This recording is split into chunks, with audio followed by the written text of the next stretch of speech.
Welcome to Business Innovators Radio, featuring industry influencers and trendsetters sharing proven strategies to help you build a better life right now. Hello and welcome to the show. This is your host, Neil Howe, but today we have a very special guest host. Her name is Shereen Richter, all the way from South Africa. Shereen is a laughter professor in South Africa, and she is putting together a book called Expert Mavericks, and she's interviewing some high-profile people from South Africa who have a lot to share in regards to what it is to be successful and what you need to do to have success and happiness in your life. So really looking forward to hearing those South African accents and hearing from all these guest experts that she is going to interview. So take it away, Shereen. Hi, I'm Shereen Richter, laughter and happiness professor. Today I'm interviewing Shereen Hunter as one of the Mavericks for the book Expert Mavericks.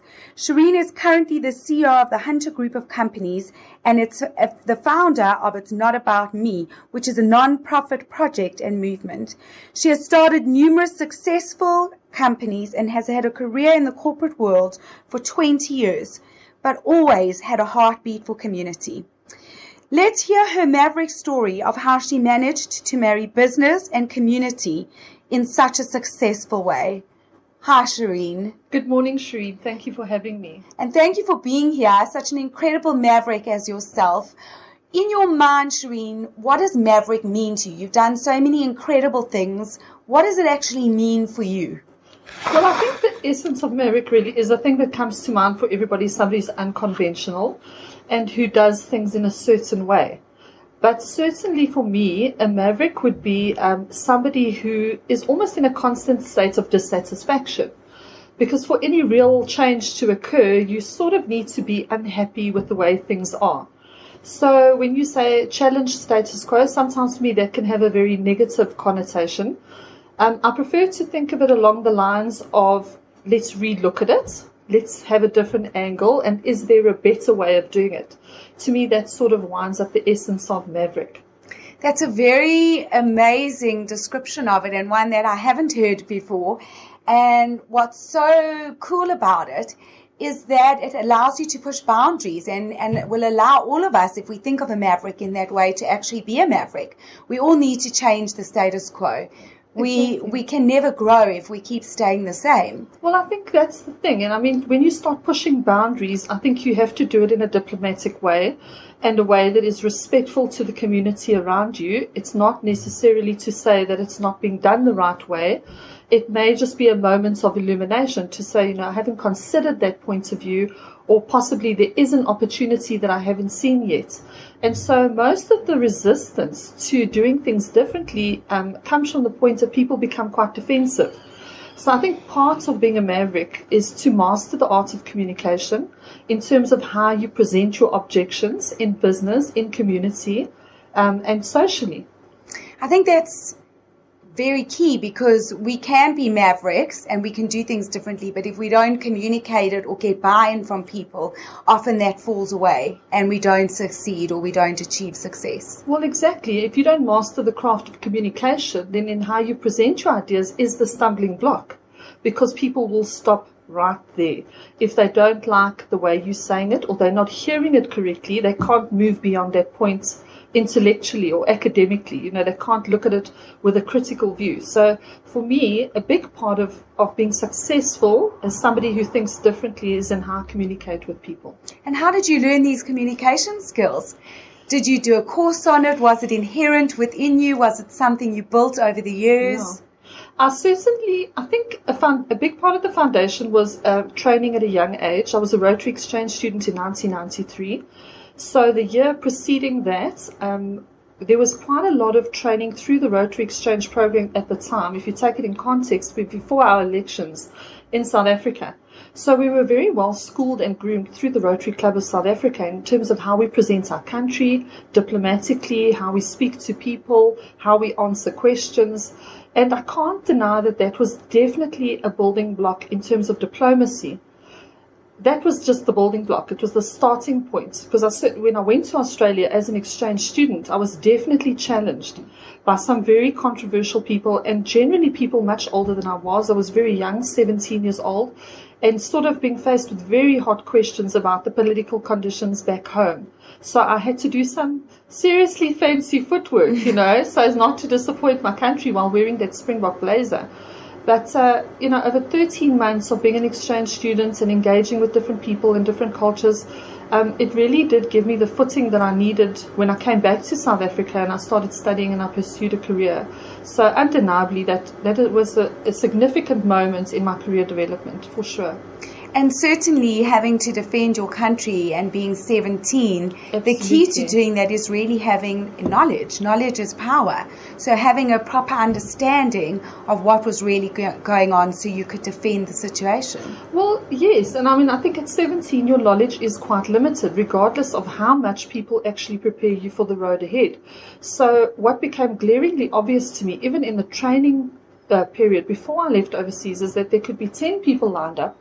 We're all saying the same thing, but the reception of it was totally different. So I could deliver the same message as my colleague next to me, but they could be quite offensive, and I could say the same thing and then people would sort of agree with it. So I started to understand then it is knowledge, but it's also your communication skills. It's in how you make people feel when you're speaking to them. And social media certainly has a very big impact on that today, because almost when you read something enough times, you begin to believe it. It becomes true. And social media feeds us a lot of that. Yes, that's exactly right. There are great things to be said about social media, and there are also obviously disadvantages. The disadvantage is that when somebody reads content, you have absolutely no idea how they would perceive it. Sometimes you will say one thing with one thought on your mind, but it triggers something very emotional in the reader, and so you have no control over that side of it. For me, on a very positive note, because I've had very positive engagements, very positive experiences with social media, it's a great way to pass on information. So you take the good with the bad. I think you must just go in very sober about it and understand that it can have one of two consequences. And if you're ready to ride that wave, then engage and go for it. And very powerful when you have got a maverick idea like you did, and be able to spread that message and get buy-in from people, get assistance, get funding, get recognition. Very powerful. Yes. Well, the two ways that we launched the community project side of what I do, it's not about me, is definitely we launched out of social media. So in terms of a public perception or public view, that was the tool that we used, and we've used it very successfully. And it's gained so much more momentum than what I ever envisioned. It's grown so much faster. The power of social media. I think that the second way that we did it is really one-to-one relationships. So I have a network of friends, of family, of people that I've built up over 20 years, and really engaging with people on a meaningful level. Other women in business, sometimes just the moms at school. There's no one outside of your sphere of influence. And I think sometimes we forget that everybody in that circle is significant.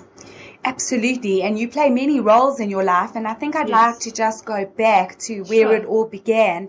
But you have a daughter, you are a mom, you're a wife, you're a scholar to life. You said you're passionate about learning, you're a big sister, you were born to teach. So being a maverick is really made up of many facets. And being a woman, we have many roles and many responsibilities. So where did it all begin? Take us back. You were a Rotary student and you came back to South Africa. And you went to Wits University. Correct. And you got a degree majoring in industrial psychology and international relations. Then what? Well, it actually started before that, because I actually pursued law. In my third year of law at Wits, there was one lecture that changed everything, and that was precedent. To say that you could actually win a case based on precedent. And for me, that was quite shocking. Because I realized in that the law is not always about who is right and wrong, but certainly who could find the precedent to justify a ruling. In my third year, I deferred. I was like, heck no, I could not do this job, because I consider myself an ambassador for justice, and for truth. And it was just mind blowing to me that you could win a case without really knowing who's right or wrong. So I lost complete interest, and I think that sometimes is the danger of my kind of personality, is that you can be very excited about something, but when you see the crack or the flaw in it, you can disengage and lose complete interest, and that's actually what happened. So I then took a 10-year sabbatical from studying, and I actually only went back to Wits 10 years later. Wow, that is a long time to be out of studying. It is a long time, and it's really in that period, that 10 years between law and industrial psychology, where I pursued a career. But I had one regret. I remember being in the gym one day and thinking, what are the things that I regret? Regret. What is the regret? I don't have many, but not finishing what I had started was certainly something that I would say I regretted. And having the courage to go back when you're 10 years older than all the other students, when you've been out of it was something exams, else. Yes, techniques, studying. Yeah, exactly. I mean, it was another story altogether, to sit in a class with people that had just come out of matric and really start at the beginning again and then pursue it. But I learned a very valuable lesson in that process, and that was to not give up and to finish what you start, because ultimately you're going to go back to the beginning and you're going to have to do it anyway. So fortunately I went back into industrial psychology. I absolutely loved it, thrived in it, very passionate about it, and that's where I got my degree. Now, did your job that you are currently in need that from you? Were you in that sort of role, or was it completely left field from what you were currently doing? I think, certainly being in a corporate environment influenced my decision to pursue industrial psychology. I actually loved neuropsychology in my third year, but being in the business environment, industrial psychology just seemed like a practical choice, optimum efficiency in the workplace. And so that was definitely something that influenced my decision to go industrial psychology versus neuropsychology. And so relevant today, optimum efficiency in the workplace. We're living in a time where there's so much fear. The economies around the world are not doing well. And how do you optimize that? So that's a very useful tool to have in order to motivate people on any level. Well, that's exactly right. So it was hand in glove. I was in a corporate environment at the time, employed with Cecil Nurse Bidvest. And everything that I was able to learn at university in terms of industrial psychology, I was able to bring back to the workplace literally on a day-to-day basis, and implement, and with huge success. So, fantastic. So you went back, and then what? Well, then I graduated. I was very fortunate that I was able to work and study at the same time. It's a once-in-a-lifetime opportunity. The director at the time then actually gave me permission, because when he approached me, I wasn't working. I was a full-time student 10 years later, married, and a full-time student at Wits. And he offered me the job back. I had a break in my service. And I said to him, well, Rob, I'm doing lectures at the moment. I can't really leave and come back to work. And he said, well, carry on with your lectures. You don't have to stop. So I literally went to university in the mornings from 8 until 1. I finished my lectures at 1 o'clock, and then I went to work in a normal office space. Oh my gosh, that's such a mind shift from one space to the other. But what an opportunity from a mentor and a leader in business to actually say, I believe that you add enough value that you can actually deliver in 4 hours what we expect from people in 8. And I certainly did that. Amazing compliment to your work ethic. Praise God. It was amazing. But he was also an amazing leader and an amazing mentor. And it's that once in a lifetime opportunity. And it's something that I've carried with me, that I try to introduce even in our own businesses, that we give people the opportunity to study without feeling like it in some way compromises their productivity during the day. If they need to go to a lecture during a day, or they need to study during the day, that it's actually okay. And that value brings a different loyalty and a different commitment back to the mothership, which is really supporting them in terms of their own growth and their own empowerment. That's a really amazing thought process that many people don't have, because it just continues to add value. And you spoke about your boss being a mentor to you. Yes. Do you believe in mentors? Did you have many along the way? Can you tell us who some of them were that influenced your life? I think if you start right at the beginning, who is not mentored by their mother? I had a very, very strong role model in my mom. She was a working woman. She was an amazing mother with 3 girls. So that certainly played a role. I don't like to put people on a pedestal. So you asked me a very difficult question, because at some points in every part of my journey, as much as I admired my mentors and I looked up to them, there were always significant moments of disappointment. Because when you get close enough to anybody, you get to see the flaw. So did I learn from everybody who coached me in business? Oh, heck, I did. But did I also learn from their mistakes? I certainly have. And sometimes I think much more of what I do today is based on the disappointments and the mistakes that I personally experienced, the wounds. To go into the world and say, you know what, I think there's a better way of doing it. You know what, I think we can do this differently. You know what, I think it's okay to have working moms in a business environment, and I believe they can produce what their counterparts can. And I don't think it's all as far out of reach as what sometimes people think it is. So the things that disappointed me and they hurt me in those 20 years, they became the foundation on which I built the businesses that I've created today, in terms of equal opportunity, using your business for something that has purpose, paying people equal salaries, not exploiting a labor force of unskilled labor. Those are things that really got to me, at different periods that I couldn't have a voice about because of where I was positioned in different organizations.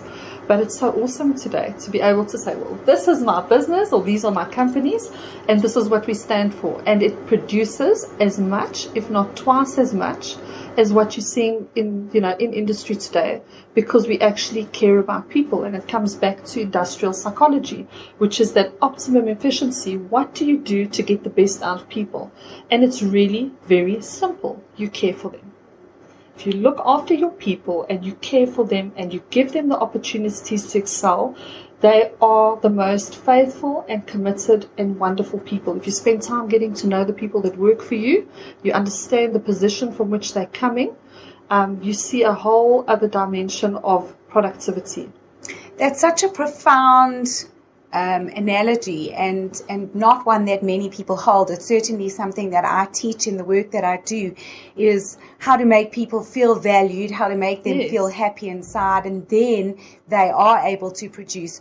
But what I find so interesting about what you said is that you were able to see the downfalls and the pitfalls and learn from that. And actually what many people do in a mentorship relationship when they're learning from others is they almost learn the bad habits and start repeating them themselves. Yeah. So I think that in itself is very Maverick, and a lesson to others reading this and listening to this is that learn from others' mistakes so you don't copy and recreate the same things. Take them and turn them into a positive. And I love that about what you've said, is you were able to look at the negative, and instead of go, that person wasn't good because they did X, Y, and Z, you went, hang on a minute, look what they did. I'm going to do this better. Exactly. I mean, it's very easy to sit back and criticize people. And I like to think that I wouldn't criticize anybody else. I just had experiences, positive and negative experiences. And where I had a negative experience, I've used that as a springboard or a platform to do things differently in my own life. Does it mean that they were not good leaders or good teachers or that they did anything wrong? Absolutely not. Everybody operates in the context of the parameters or the boundaries that are set out for them. So, I got very powerful lessons along the way. I think two of the most influential people in my life in terms of business were certainly Robbie Berg. He was the MD of Cecil Nurse at the time. He was the guy that sort of gave me the opportunity to say, come study, finish what you're doing and produce for me in 4 hours what I know could be produced in 8. I'll be eternally grateful for that. He also taught me how to look after your suppliers in a business. More importantly, your staff. So those were great values under his leadership, very well taken care of. The second person that really in more recent years has made a profound impact on my life is Beverly Wilmerans as a woman in business. Because generally, your mentors are males. If you go back, rewind 20 years, women weren't really at the forefront of most companies. So MDs were men, white collar and a suit. And part of the attraction in terms of working with Dr. Beverly Wilmerans was that I would actually be able to work with a successful woman in business. And I think, if I look at the lessons that I learned along the way with her, it was certainly a strong spiritual foundation. Using your faith, absolutely. How to juggle wife and mother. There were amazing things that I learned from her. A very creative and very dynamic woman, and incredibly resilient. I mean, just bounces back and bounces back and bounces back again. And that's So it's such been an wonderful. incredible tool to have, to keep being able to bounce back in the face of Absolutely. challenges. Exactly. Can you share some of that resiliency with us? What did she do? Did she teach you any of her resiliency skills? Well, What made her absolutely, bounce but back? I think in terms of, it's not, I can't ever say we sat around a table and she ever communicated formally the way that she did it. But the way that I learned from her is in her lifestyle. So, dealing with other people in business and understanding how she handled objections with such grace, giving yourself time to think things through, to present it in a way that is intelligent and well thought out, very self-controlled. So these are things that I learned just by observation, by being in her company and by being in her presence. It's just something that you pick up along the way. And for me, it's been a great integration of to see how men perform in business versus how women, and they are profoundly different. But I must say, I do believe each one has its place. And it was important for my identity as a woman in business to see how women do it differently, because when I left Bidvest and I left the mentorship of Robbie Berg under his wing, if you want to call it that, I always joke about it and say I was a little bit of a he-she. I was a woman who thought like a man.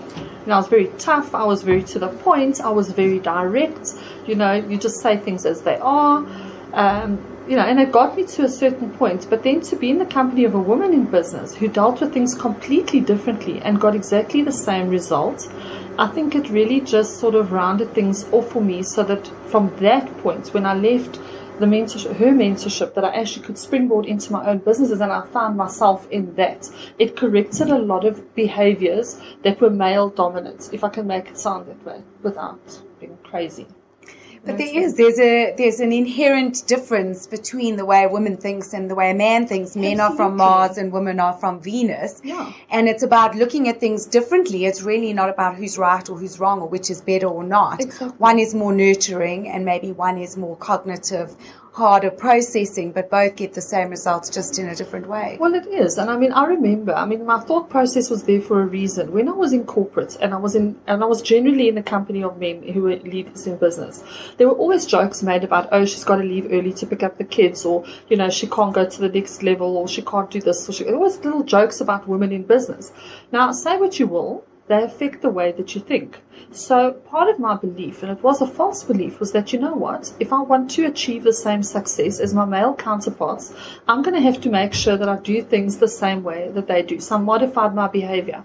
I would not be at the office before 5 o'clock in the afternoon. I made sure I stayed in the cigar bar with the boys and I had a whiskey with them. I was going to, and I sort of lost my feminine identity in business.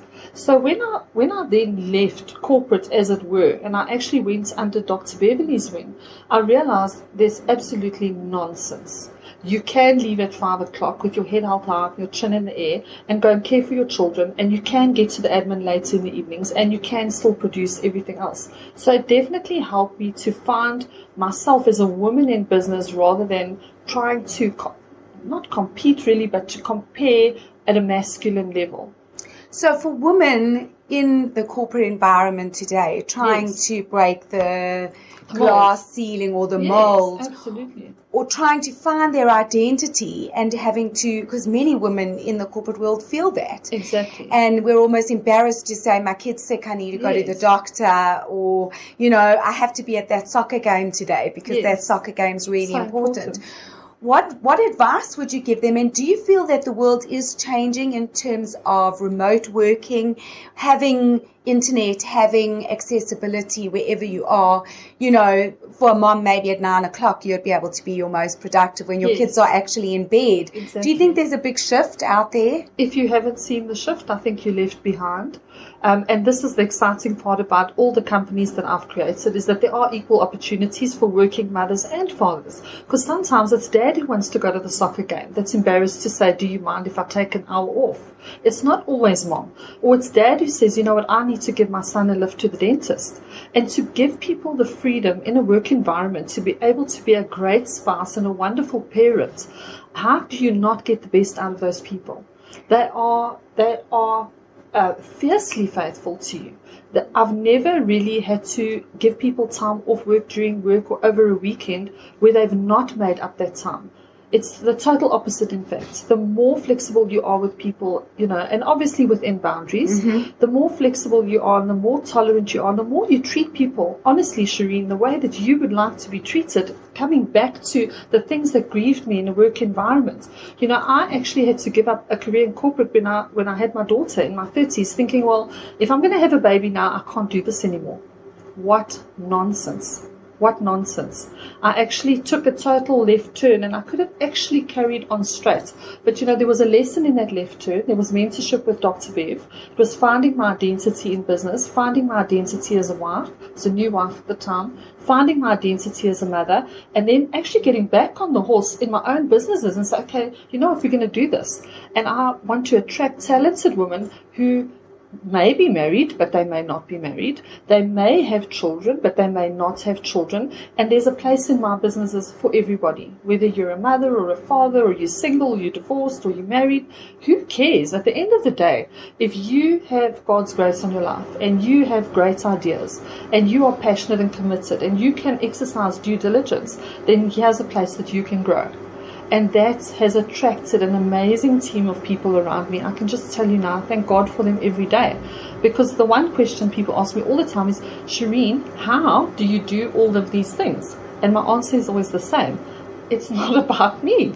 Actually, even in business, I'm surrounded with a very dynamic, powerful team of men and women. We get it. We're all sort of doing life. We're all facing the same challenges in terms of family time, quality time, keeping the balance. We all have a talent or a gift in business or in community, and how do we blend all of those things together without compromising one or the other? I think the way you run your businesses and your organizations is incredibly maverick today, because although South Africa is changing, I think we still need a lot of catching up. And on a global level, Richard Branson's just recently introduced paternity time for fathers. When a mom has a baby, they're allowed to take time off. Yes. So I think that we're on the catch up, but really what you're doing is showing South Africans a maverick way of running a business. Exactly. You took a sabbatical when you had your daughter, and that's when everything erupted and you emerged. The Shereen Hunter that's doing all these cool things emerged.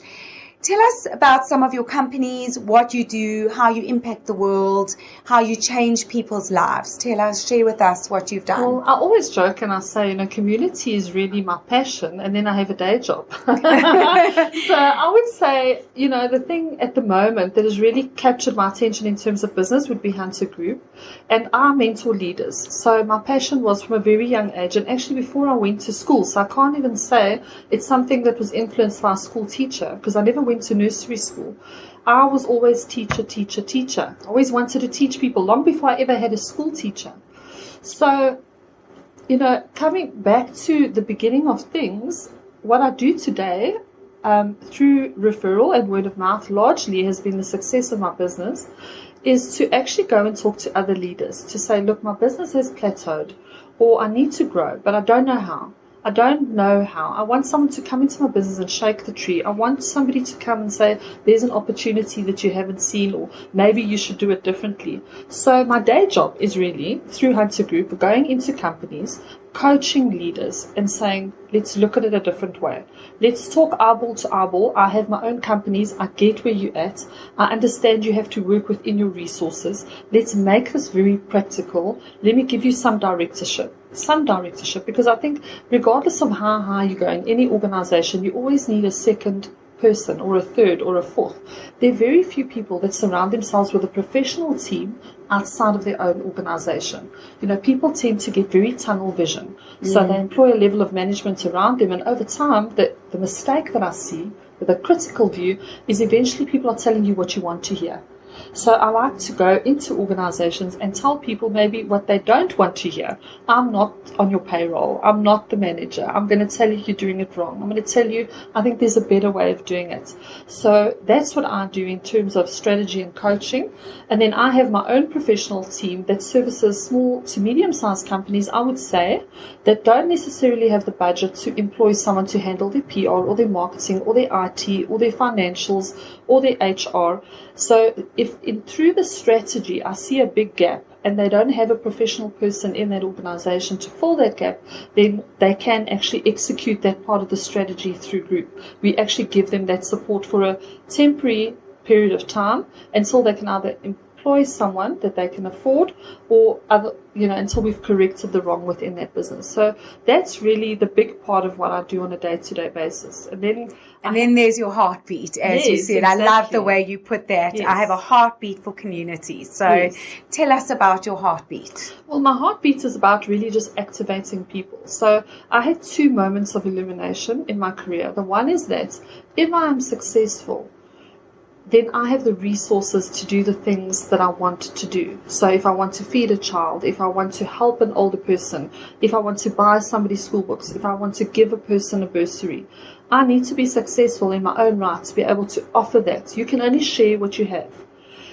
And that took me a long way. But in the last, I would say, 2 years, my second really aha moment was realizing, hold on, if I can equip other business people and mobilize those businesses, then how much more as a collective community of business people can we do in terms of clothing children, feeding children, housing families that are, I say in transit, they might have fallen on hard times possibly.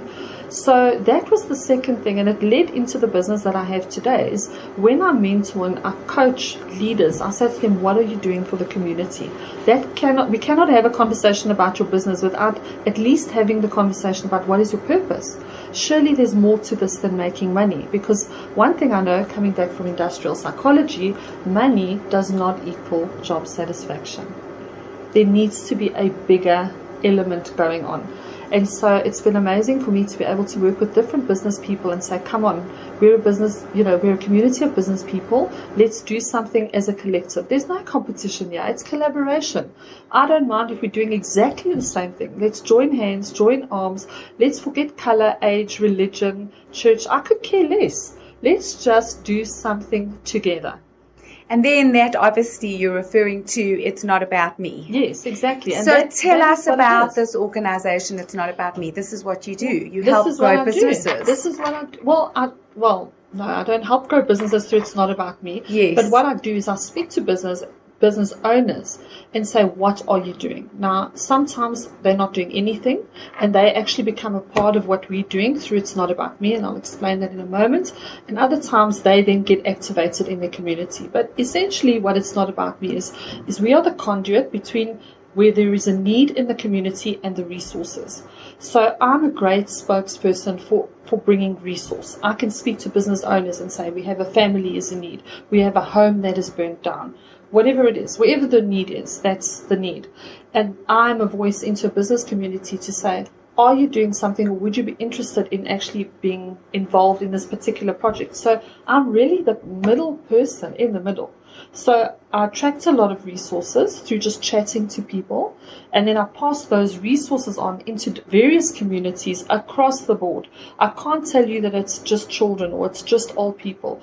I have a very close friend of mine who works very, very involved with the community police, who I'll get calls 2 o'clock in the morning, sometimes 12 o'clock in the afternoon, so a house has burned down. A child needs a bursary. There's a family that needs food. Whatever it is, largely we communicate that on social media. We also send out newsletters. We have a great chat group, between friends. And then the resources come. So It's Not About Me is exactly that. It's actually not about me, Shereen. It's about there is a need. Anybody out there, would you like to meet the need? And we make that connection. We bring the two together. It's very powerful. So it's making others take responsibility as well. It's not about you carrying the burden, but rather about you sharing the responsibility of building community. It's exactly what it is. Shared responsibility. So where to from here? What are your big dreams and visions for the future? I think about this a lot because I don't believe bigger and bolder is always better. My vision and the plan to go forward is to be more significant in the community that I am and to go deeper into what it is that I'm doing. I would like to follow the road as it evolves and it leads, because I've learned in the last few years that sometimes my imagination is probably the most limiting factor. If anybody had told me 2 years ago, this is where you'd be sitting, this is what you would be doing, this is not about me, I can tell you now I would not have imagined it at all. And it's so off course with where I thought I wanted to be. But I think when you line up, when you line up with goodness and kindness and pure heart motive, the road makes a way for you. God makes a way for you. Doors open for you. So I'm just going to follow the road. I'm going to walk through open doors. I'm going to take every opportunity as it's presented to me. I'm going to give a voice to community work as far as what I can, it will go, as loud as what it can be, as much as what people will listen. And I'll take it from there. So I think that's beautiful, and really part of the success is about being in flow. It's almost you're surrendering to see what God or the universe is bringing you, and you're just grabbing it, as opposed to so many people where we have a fixed idea, and when that idea doesn't work, we're unable to shift gears or unable to move into something else that would probably have been better for us. Exactly. And I mean, I've just seen that. If you look back on the map of your life and you think, well, 20 years ago, where did I think I would be? And I certainly don't think most of us could ever, we can't see into the future. We don't really know where that road leads, do we? I mean, we can make a calculated guess, a presumption. We can calculate probability at best. But the truth is, nobody really knows where the road goes. So I think the best you can do is really just say, I embrace each day, I identify the opportunities, and I walk through open doors. And it will lead me to where I'm supposed to be.